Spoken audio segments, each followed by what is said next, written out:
Hello बच्चों, क्या हाल चाल। जैसा कि आपको हम ये बताए थे कि 4 लेक्चर में बीनीय विश्लेषण जो कि 11th का बहुत ही अच्छा टॉपिक है उसको हम खत्म करेंगे। तो आज इसका लास्ट लेक्चर होने वाला है।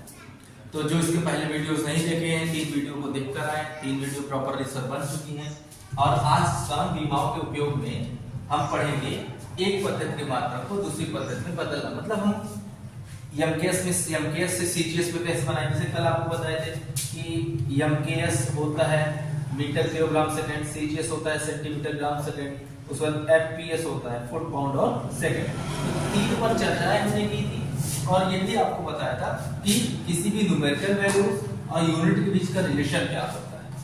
तो n1 u1 equal n2 u2 ये इसका रिलेशन होता है। तो एक छोटा सा क्वेश्चन हम लेते हैं कि अगर किसी ग्रेविटेशनल एक्सीलरेशन g की जो वैल्यू है वो 9.8 मीटर पर सेकंड स्क्वायर है तो ग्रेविटेशनल एक्सीलरेशन की वैल्यू सेंटीमीटर पर मिनट स्क्वायर में क्या होने वाली है। तो वी नो दैट हम जानते हैं n1 u1 equal n2 u2। ये चीजें जो नहीं पढ़े प्रीवियस लेक्चर पे हमने इसको बताया है आपको। अब इसके बाद n1 का मतलब होता है न्यूमेरिकल वैल्यू, u का मतलब होता है यूनिट। तो यहां हम इस बात को जानेंगे कि हम डायमेंशंस रखेंगे किसका, ग्रेविटेशनल एक्सीलरेशन। तो एक्सीलरेशन कोई भी होगा उसका lt की पावर -2 इसका होता है डायमेंशन। तो यहां हम मान लेते हैं कि जो मीटर दे रखा है इसको L1 मान लेते हैं, जो टाइम दे रखा है इसको T1 मान लेते हैं और सेंटीमीटर को हम मान लेते हैं L2 और मीटर को मान लेते हैं T2। उसी हिसाब से हमने डायमेंशन पर यहाँ पर प्लेस्ड कर दिया वैल्यू को। जब ये वैल्यू हमने प्लेस्ड की तो उसके बाद हुआ क्या बच्चों, जरा ध्यान देना कि 9.8 इसकी वैल्यू हमने रख दिया। उसके बाद L1 T1 की पावर -2, फिर N2 L2 T2 की पावर -2 हो गया। उसके बाद क्या करते हैं, N2 की वैल्यू फाइंड आउट करने के लिए 9.8 L1 T1 की पावर -2 L2 T2 की पावर -2।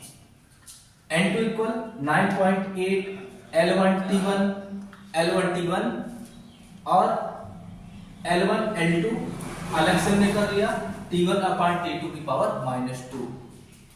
ये अब ये चूंकि L1 हमारा दिया है मीटर में, यहां आप देखिए मीटर में दिया तो 1 मीटर हो गया और L2 को हमको लाना है सेंटीमीटर में, तो हमने रख दिया यहाँ पर 1 सेंटीमीटर। फिर उसके बाद ये हमारा सेकंड में दे रखा है ऑलरेडी 1 सेकंड हो गया, ये हमारा इनटू मिनट में दे रखा है 1 मिनट हो गया, पावर -2। अब कुछ नहीं करना, अब कैलकुलेशन करना है। N2 इक्वल 9.8 1 मीटर में होता है 100 सेंटीमीटर, 100 सेंटीमीटर होते हैं 1 सेंटीमीटर ऐसे ही रख दिया गया। सभी का क्लियर है यहाँ तक। उसके बाद 1 सेकंड और 1 मिनट में 60 सेकंड होते हैं, पावर हो गया कितना -2 रख दिया। अब N2 इक्वल 9.8 सेंटीमीटर मर गया, खत्म कहानी इसको, जय श्री राम। उसके बाद सेकंड कहानी इसकी खत्म, 1/60 पावर आ गया -2। उसके बाद 9.8 100 इंटू 60 की पावर 2, इसका मतलब क्या हो जाएगा 60 इंटू 60, इसका मल्टीप्लाई कर दिया 980। इसका मल्टीप्लाई करने के बाद बच्चों जो रिजल्ट आया वो इतना आ गया। तो इसको डिजिट पॉइंट में इसको इधर ले गया, वो 10 की पावर 1 2 3 4 5 डिजिट लगा दिया, 10 की पावर 5 सेंटीमीटर पर मिनट स्क्वायर। ये हम क्या कर लिए, जी की जो वैल्यू है वो हमको किसी मिल गई सेंटीमीटर पर मिनट स्क्वायर के फॉर्म में हमको मिल गई। यहां तक सबको समझ में आया। फिर उसके बाद एक बार फिर से देखते हैं कि गुरुत्वीय त्वरण जो हमारा ग्रेविटेशनल एक्सीलरेशन की वैल्यूज है वो 9.8 मीटर पर सेकंड स्क्वायर है और इसको हमको फाइंड आउट करना है सेंटीमीटर पर मिनट स्क्वायर में। तो हम यहाँ फार्मूला अप्लाई कर देंगे, N1 U1 equal N2 U2। N1 की वैल्यू 9.8, हमको N2 निकालना है, इसका डायमेंशन रखिए दोनों का। फिर हम यहाँ पर कर लिए साल, 1 मीटर 100 सेंटीमीटर से cancel out, second cancel out, but 60 की पावर -2 इसको ऊपर ले जाएंगे, 60 को मल्टीप्लाई करेंगे, ये हमको वैल्यू मिल जाएगी। तो ये चीजें डायमेंशंस का टॉपिक जो है आपका यूज ऑफ डायमेंशंस का यहाँ पर होता है समाप्त। अब इस पर इसके डीमेरिट्स जरा देख लीजिए। डीमेरिट्स का मतलब इसका कहां इसका यूज नहीं हो सका, किस किस जगह पर इसमें मिस्टेक्स आए। मिस्टेक्स इन द सेंस कहां पर हम डायमेंशंस नहीं निकाल पाएंगे।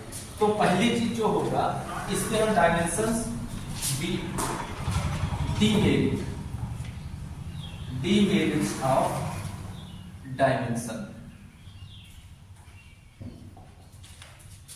वीमा रीत के दोष की चर्चा करेंगे। तो वीमा रीत के दोष, पहली चीज वीमा रीत के दोष में हम ये बात ध्यान रखना चाहिए हमको कि सबसे पहले वीमा में क्या होगा, नियतांक की कोई वीमा नहीं होती है, नियतांक की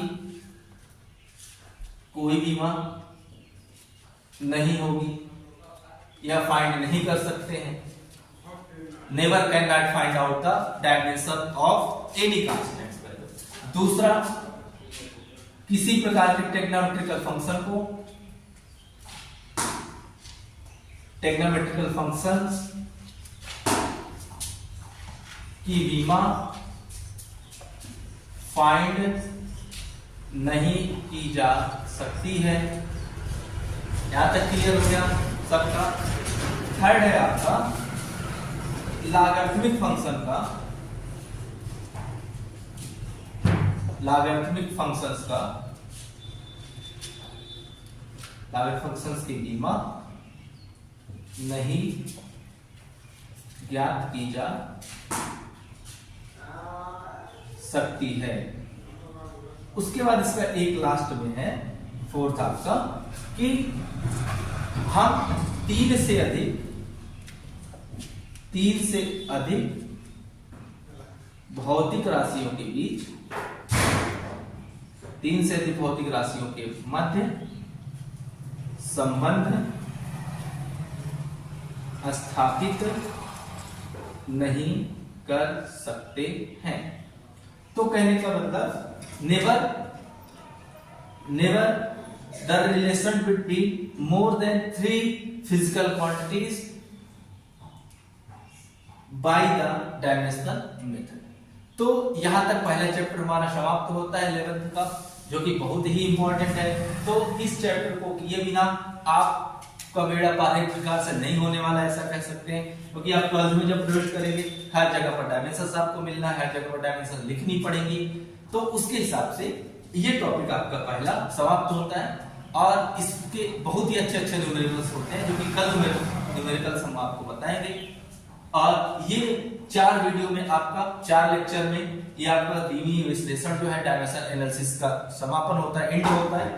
और इससे हमने पहला क्या पढ़ा था कि सबसे पहले फंडामेंटल क्वांटिटीज क्या होती हैं। Fundamental quantities are those quantities which does not differ to another quantities, इतना हमने पढ़ा था। There are 7 types of fundamental quantities, जो आपके इसके पहले लेक्चर में आपको बता चुके हैं।